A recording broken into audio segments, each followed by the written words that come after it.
Commodity market से जुड़ी हर खबर सिर्फ न्यूज मार्केट्स 24 पर। खबर काम की। नमस्कार दोस्तों, न्यूज मार्केट 24 में आप सभी का स्वागत है। खबरों में आज हम बात करेंगे खास तौर से सोया डीओसी के बारे में। डीओसी निर्यात लगातार घटने की संभावनाएं आ रही हैं, घटने की खबरें आ रही हैं। कितने प्रतिशत तक डीओसी का निर्यात घट चुका है और इसका कितना इफेक्ट है और साथ ही कीमतें क्या चल रही हैं, सारे पॉइंट्स को आज कवर करेंगे आज के वीडियो में हम, इसीलिए आप वीडियो को स्किप किए बगैर एंड तक जरूर देखिए।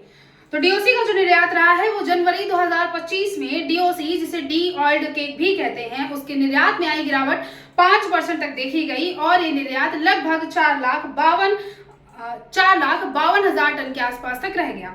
जबकि पिछले साल से कंपेयर करते हैं तो पिछले साल जो निर्यात हुआ था वो 4,77,000 टन का हुआ था। पूरे वित्त वर्ष 2024 से 25 के पहले 10 महीने यानी अप्रैल से लेकर जनवरी तक की अवधि में डीओसी का कुल निर्यात घटकर लगभग 9% तक की गिरावट में दर्ज करी गई और ये घटकर 36,03,000 टन के आसपास का रह गया। पिछले वित्त वर्ष से भी ये बाजारों में कम देखा गया है। इस दौरान सरसों, कैस्टर और राइस ब्रांड डीओसी के निर्यात में भी बराबर गिरावट देखी गई। इसके अलावा हालांकि सोया डीओसी का जो कुल निर्यात है वो 15,86,000 टन से बढ़कर 17,71,000 टन के आसपास का देखा गया। खासकर जर्मनी और फ्रांस जैसे देशों में इसकी जो डिमांड है वो बढ़ने की वजह से खास तौर से डिमांड जर्मनी और फ्रांस में बढ़ने की वजह से ये बदलाव देखा गया है।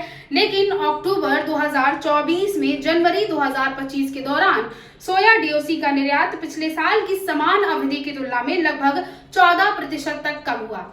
इसकी वजह के बारे में अगर बात करते हैं कि ये जो निर्यात कम हो रहा है आखिर क्यों हो रहा है, तो मक्का और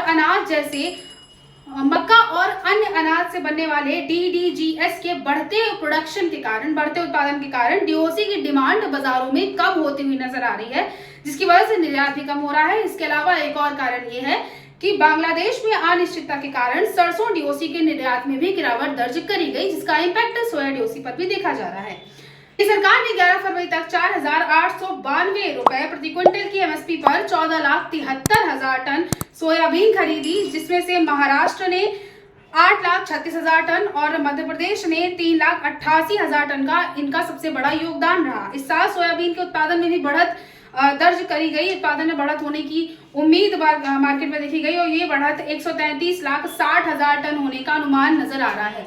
निर्यात में आई गिरावट के बाद अगर कीमतों के बारे में बात करते हैं कि क्या बाजारों में रेट रहे हैं, तो जनवरी के महीने में भारतीय बंदरगाहों पर सोया डीओसी के जो रेट देखे गए वो $378 प्रति टन तक पहुंच गए, जबकि दिसंबर में ये $363 के आसपास तक देखे जा रहे थे। और इस बीच सरसों और कैस्टर डीओसी के दाम भी बाजारों में स्टेबल बने रहे, इसमें बहुत ज्यादा चेंज कीमतों में नहीं देखा गया। इस तरह से सोया डीओसी में के निर्यात में जो गिरावट दर्ज करी गई है, इसका इम्पैक्ट भी कीमतों पर बढ़ता हुआ नजर आया और मार्केट में कीमतें हमने आपको बताई हैं कि क्या रेट चल रहे हैं। अब इसके अलावा बाजारों में और कैसे चेंजमेंट देखे जा सकते हैं, क्या चेंजेस देखे जा सकते हैं, कीमतों में और तेजी आएगी या नहीं, या फिर इसका सोया डीओसी के साथ साथ सरसों डीओसी पर भी कैसा इम्पैक्ट देखा जाएगा, इसकी अगर आपको विस्तार में जानकारी चाहिए तो मॉर्निंग होने वाला 9:45 का सेशन ज्वाइन कर सकते हैं। आप स्क्रीन पर दिए गए नंबर पर सीधा कांटेक्ट कर सकते हैं या फिर दिए हुए क्यूआर कोड को भी आप स्कैन कर सकते हैं।